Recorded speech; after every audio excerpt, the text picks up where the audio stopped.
Marwad, do you want me to share the screen now, or will I have another round later? No, it's okay. I think we can see you already. Share it, but share it. I share the presentation now? Okay, perfect. So sorry, let me...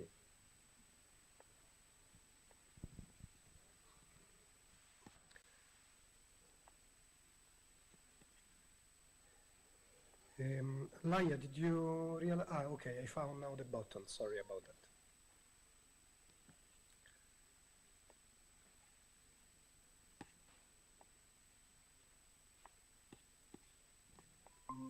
So again, hello everybody. You should be able to see my presentation. Can you see it? Can you confirm? Yes, we can, but not in full screen yet. It's now in full screen on my side. Not that I can see. Perhaps I can just make it bigger. Would it be okay like that? Yeah, No. yeah, better.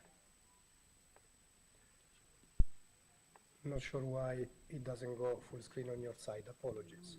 So, as Marwad very kindly introduced, I'm an associate professor at the Bartlett Development Planning Unit, University College London. I've been co-PI together with Dr. Jama Musejama of a few research projects that are targeting the understanding of built and intangible heritage across Somaliland.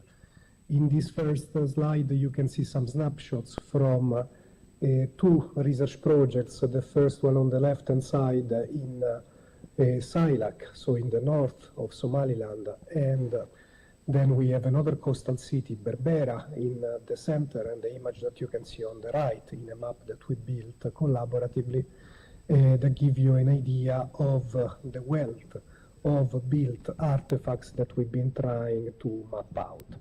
The idea behind this is that on one side, built heritage is at risk of disappearance because of infrastructural development, because of demographic growth, because of lack of maintenance, but also because of the impact of climate change, rising sea levels, and so on and so forth.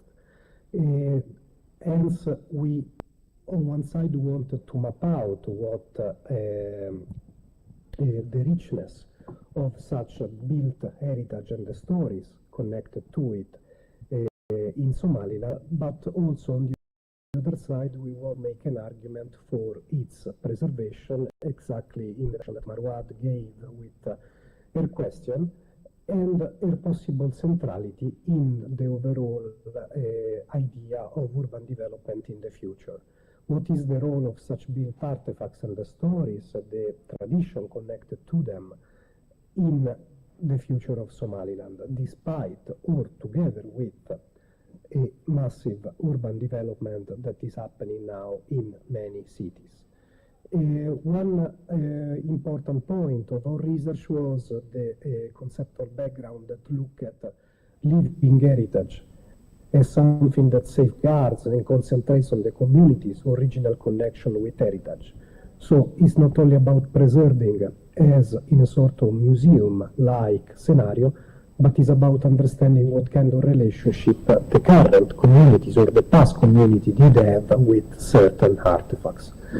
On the other side, and this is very important for us, as these images try to say, is the fact that we've always had a collaborative approach to understand built heritage in such context, but also intersect with an effort at capacity building. I'm, together with Dr. Jama, I'm a co-PI, but the best and the biggest effort has been done by young researchers on the ground that through these research projects have also developed their own capacity while being supervised, led by ourselves. A few points about our research that we are trying to wrap up and publish at the moment. These are snapshots from one of the outputs of the research that will be soon also an Instagram page that will expose all our findings, both the pictures, the maps, and the narratives connected to such findings to a wider public. One idea has been to try to overcome a dangerous simplification in relation to a status of ruination of such buildings. Many people and sometimes scholars are complicit in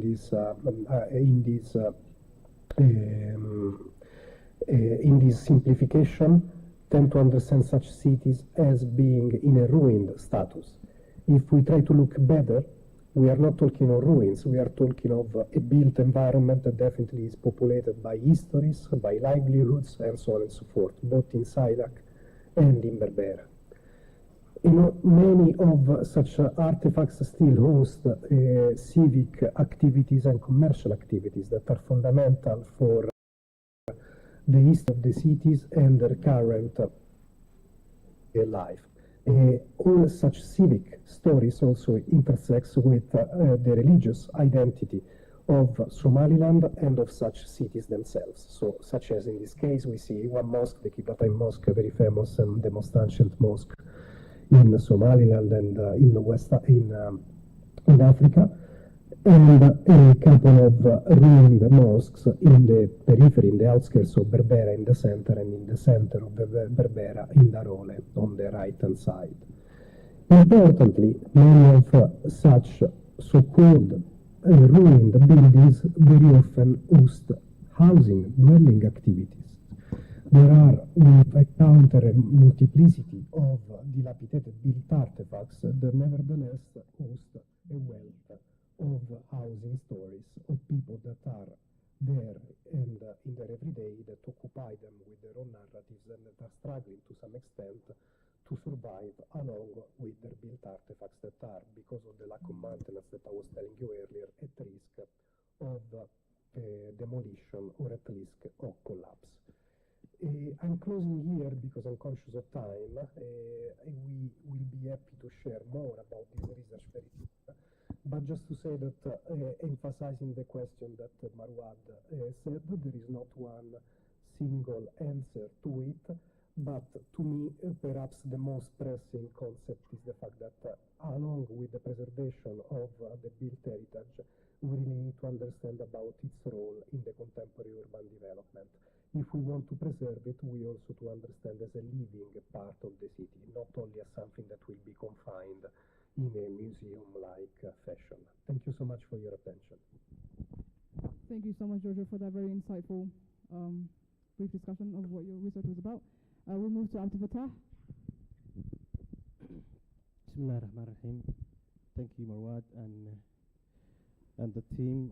My name is Abdul Fattah Muhammad Abdi, and I will be presenting the findings of the research project on documenting built heritage in Sela and the socio-cultural trajectories that surround the built heritage of Sela. The project was part of a collaborative assignment done together by the Somaliland Center of African Studies and the University College London, and I was one of the fellows. And just to give you a background of the project, the assignment was about to map and document the built heritage of Sela city, and as you are all aware of, Sela is very historic and significant historic center for Somaliland, and we actually tried to find out the kind of historical buildings that exist that span across centuries and political eras. So the way we approached this project was first to look for secondary sources, I mean the literature review, that reflect the historical accounts that detail the political, historical and economic history of Sela city.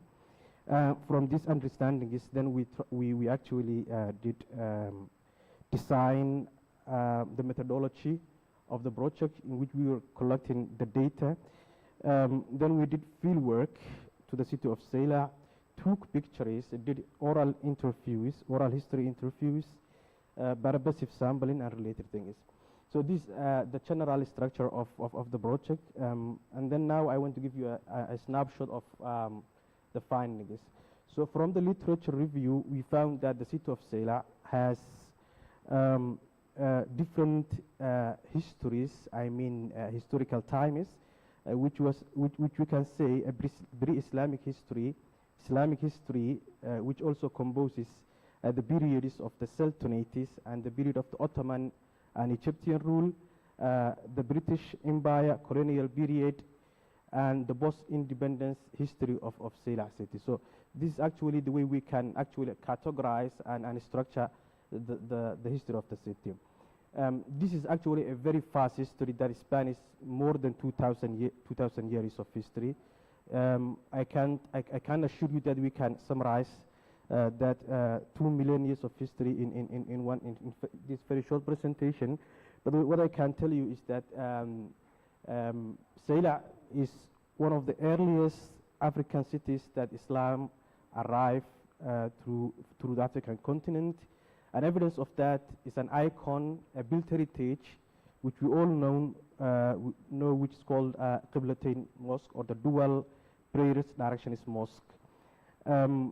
We also found from the secondary sources that numerous Arab geographers, sailors, and scholars have visited the city of Sela, including Al-Maqdisi, Al-Yaquti, Ibn al-Hawqal, Ibn Battuta, and so many others who have written about the history of the city, describing it as a vibrant Muslim center.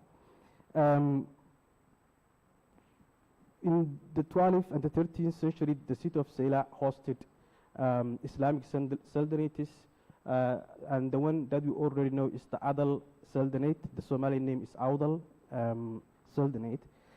During the Ottoman Egyptian period, which falls in the category of the 16th, 17th century, Sela lost that political significance, but it still maintained the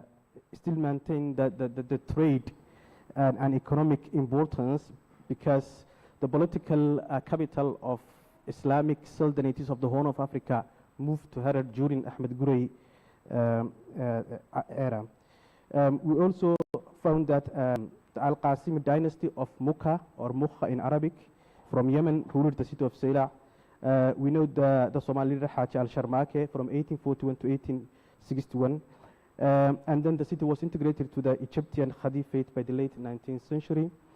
The British arrived in Sela in 1884.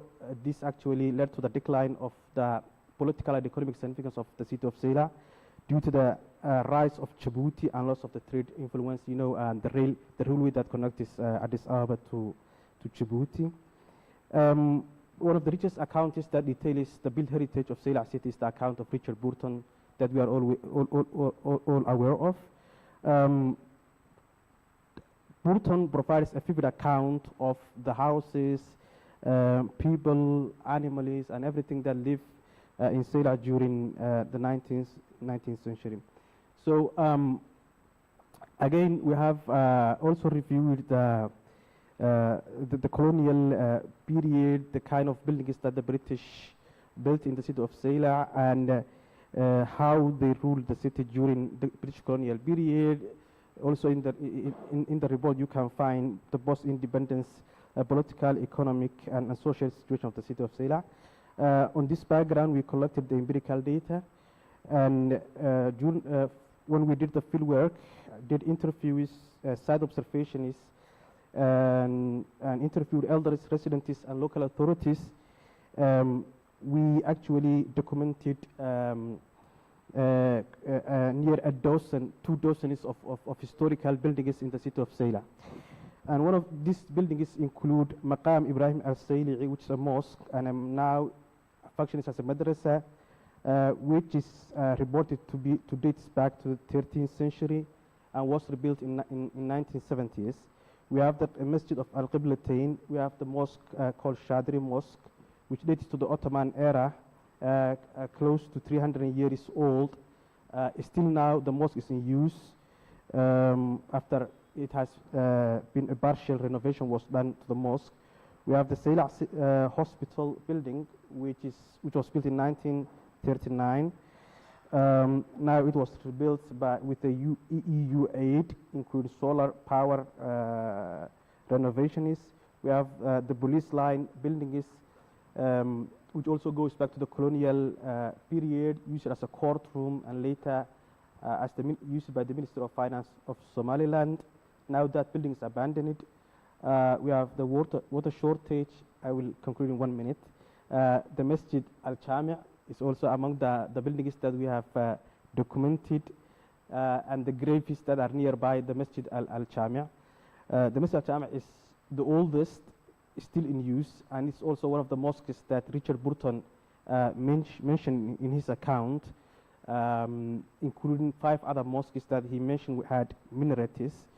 Then we also have the old storage room, which is an oven-shaped building. I wish I could show it from the report.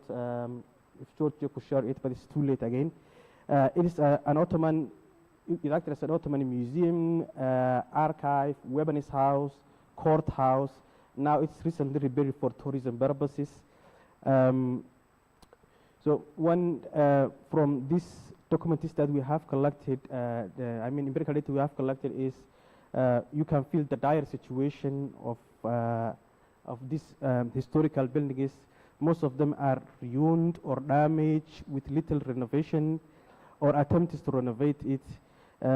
Again, the purpose of the usage of these buildings has changed. Inheritance is also another problem. One building is inherited by different families, and the usage of the building has changed several periods. So there is little investment into conserving this kind of important, significant built heritages, and almost all of them are in dire situation, and a call for renovation, protection, and conservation. I think this research is in the last stages. It's actually in the final touches, and I hope it will be published soon with the help of UCL team and the Somaliland Center of African Studies led by Dr. Chama and Tirsit and the team. So thank you very much. Thank you so much, Abdul Fattah, for giving us such an extensive and a beautiful history of Sela. The next panelist will be Laya. Welcome, Laya. Yeah, thank you very much. It's a pity that we cannot be there in person, but very happy to be joining online anyway. I'm going to share a presentation regarding the research project I've been working with the team of UCL and with the team of the Cultural Center.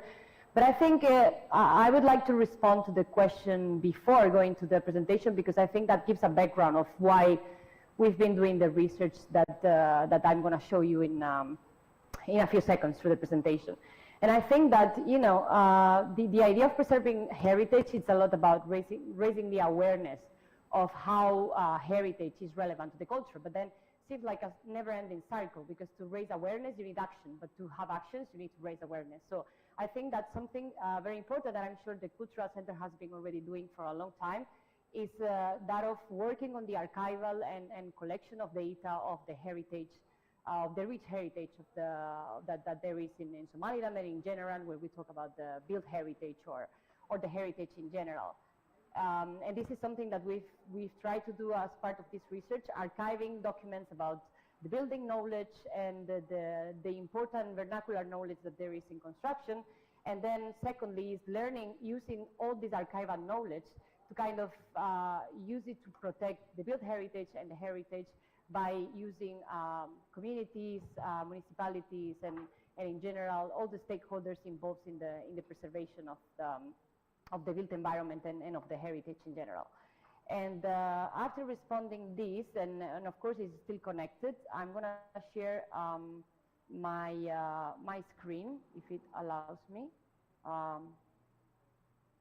Ricky, I need to be authorized to share my screen.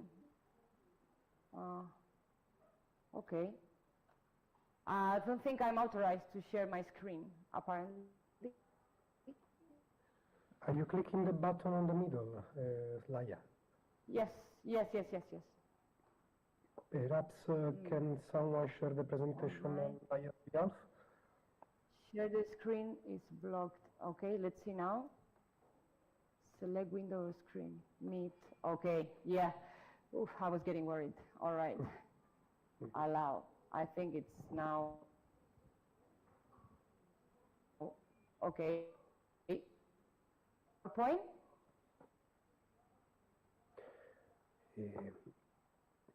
Laia, I think I can Can see you tell me your I can see your browser, See my Laia, PowerPoint? and now not yet your PowerPoint.